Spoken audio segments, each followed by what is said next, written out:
Министрлер кабинетінің төрағасы президенттің администрациясының жетекшісі Акылбек Жапаров дүйнөлүк банк тарабынан сунушталган Бишкек шаарындагы абанын сапатын жакшыртуу, негизги факторларды түшүнүү жана чечүү, кызыктар тараптардын чогулушу долбоорунун презентациясына катышты.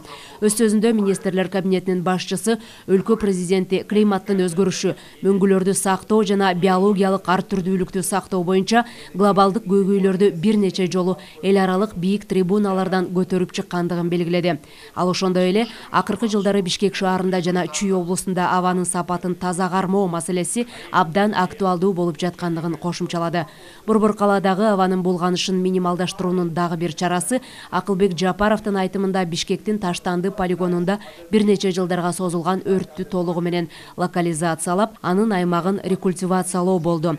Жыйынтыгында министрлер кабинетинин төрагасы Дүйнөлүк банктын бул багытта кошкон салымын баса белгилеп, эл аралык өнүктүрүштөргө өлкөбүздүн абасын таза кармоого салым кошуп жаткан долбоор үчүн ыраазычылык билдирди. Эскерте кетсек, 50 миллион долларлык долбоор Борбор калаага багытталган жана быйылдан тарта ишке ашырылууда. Долбоорго ылайык абанын булганыш сапатын так аныктаган системаны чыңдоо, жылытуу үчүн экологиялык таза чечимдерди киргизүү, ошондой эле шаарды жашылдандыруу иш-чаралары кирет.